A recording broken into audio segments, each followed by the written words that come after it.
Avez-vous quelqu'un d'autre qui est plus élevé que les cieux? Avez-vous quelqu'un d'autre qui sauve? Il n'y a de salut en aucun autre. Oh, merci, merci. Oh, merci Seigneur, merci. Il n'y a de salut en aucun autre. Aucun autre. Aucun autre. Maintenant, s'il y a un Père qui n'est pas Jésus, je vais vous questionner, vous avez des choses à me dire. Hein? On m'a dit qu'il n'y a de salut en aucun autre. Ce sont les apôtres qui ont dit cela. On est d'accord. Maintenant, vous me parlez d'un Père qui n'est pas Jésus. Donc, ça dit, s'il y a un Père qui n'est pas Jésus, maintenant, ce Père-là ne sauve pas. C'est à vous de me dire, est-ce qu'il sauve? Parce qu'il y a un problème. Il y a un problème. Verset 5, Hébreux 1. Car auquel des anges Dieu a-t-il jamais dit, tu es mon fils, je te engendrerai aujourd'hui. Et encore, je serai pour lui un père, et il sera pour moi un fils. Vous voyez, ce verset 5, si vous lisez comme l'homme lit, vous comprenez comme l'homme comprend, vous parlez comme l'homme parle. Et vous avez des yeux d'homme et la compréhension d'un homme. Vous ne pouvez jamais expliquer ce verset-là, le verset 5.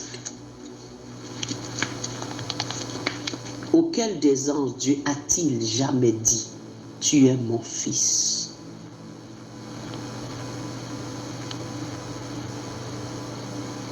Non. Parce que Dieu n'a jamais fait passer quelqu'un pour lui. Il est Dieu tout simplement. Si c'est lui qui est là, il dit, c'est moi qui est là. Je suis là. Tout simplement.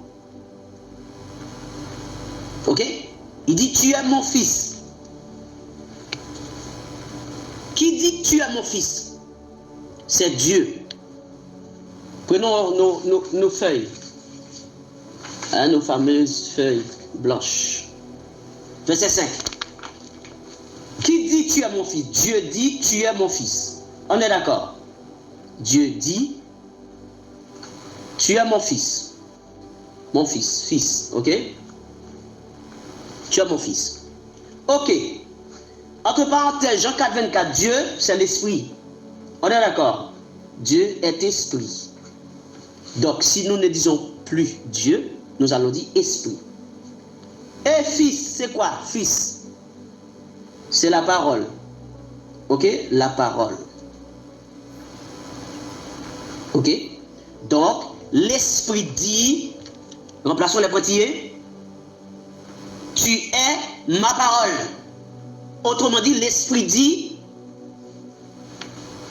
autrement dit, l'esprit parle, tout simplement. Tu es ma parole. Ça vient de ma bouche, c'est ce que je dis, c'est ma parole. Ok? Et quand il a dit, je te engendrerai aujourd'hui, il fait référence à la naissance du Fils. Genèse 1er, le verset 3. Dieu dit que la lumière soit. Au commencement était la parole était avec Dieu et la parole était Dieu. Donc, je te engendrerai aujourd'hui. Cela veut dire quoi? Je parle. Et la parole est née. Puisque si Dieu ne parlait pas, il n'y aurait pas de ce qu'on appelle la parole. Il fallait que Dieu parle pour que Dieu puisse révéler son existence. Par la parole, nous avons la connaissance de l'existence de Dieu. Si Dieu ne parlait pas, Dieu ne serait pas révélé. Mais quand Dieu a parlé, Dieu s'est révélé. Et qui a permis la révélation de Dieu, ou autrement de l'Esprit de Dieu? C'est la parole qui sort de la bouche de Dieu. Maintenant, quand Dieu a dit que la lumière soit, c'est la première phrase, la première parole qui sortait de la bouche de Dieu. C'est la naissance du Fils. C'est la naissance de la parole. Dieu l'a engendré à cet instant même où Dieu a dit que la lumière soit. Dieu ouvre sa bouche pour la première fois, et pour la première fois, la parole existe. Et c'est pour cela qu'on dit, au commencement était la parole.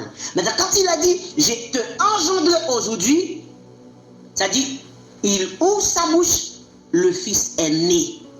Donc c'est pour cela qu'il dit, je te engendré aujourd'hui.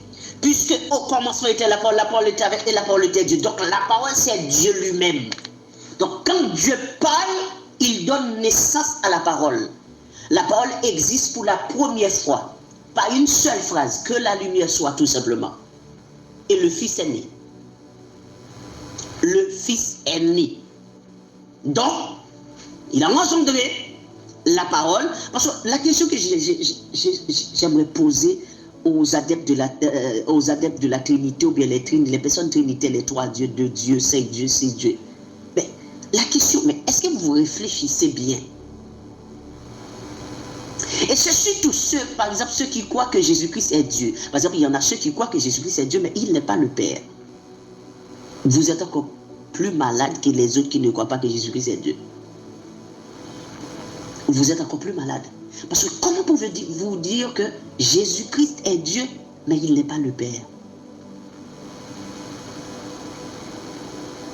Hein? Oh, les démons croient qu'il y a un seul Dieu. Mais vous dites Jésus-Christ est Dieu, mais il n'est pas le Père. Il y a un autre Dieu qui s'appelle le Père. Jésus-Christ, c'est un autre Dieu. Et vous dites que vous êtes serviteur de Dieu, que Dieu vous a appelé. Donc les démons, eux, ils croient qu'il y a un seul Dieu. Et ils tremblent. Parce que c'est ce que nous croyons. Il y a un seul Dieu, il n'y a pas deux. C'est soit que vous dites que Jésus-Christ est Dieu, chose que vous ne pouvez pas faire, soit que vous dites qu'il n'est pas Dieu.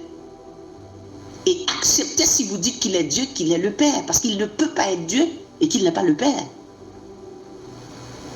S'il est Dieu, il n'est pas le Père. Donc le Père là que vous dites qui existe, qui n'est pas Jésus, est-ce qu'il peut sauver? Est-ce qu'il a un trône? Est-ce que son nom est le seul nom? Mais quel est son nom? Donc vous avez un Père que vous dites qui existe, vous ne connaissez pas son nom. Hein? Vous ne connaissez pas le nom du Père, mais vous dites qu'il existe. Waouh! J'aimerais bien savoir comment il s'appelle ce Père-là. J'aimerais bien savoir, est-ce que ce Père-là a un trône? Est-ce que ce Père-là a un nom? Quel est son nom? Ok.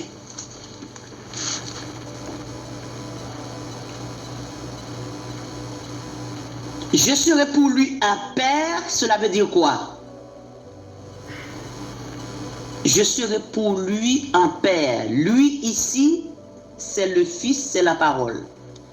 Un Père, c'est l'Esprit. Cela veut dire quoi? Dans la révélation, c'est juste une phrase. Je serai toujours, enfin, je serai pour lui un Père, cela veut dire que je parlerai toujours. Je serai pour lui un Père, cela veut dire, dans la révélation, je parlerai toujours. C'est-à-dire, il y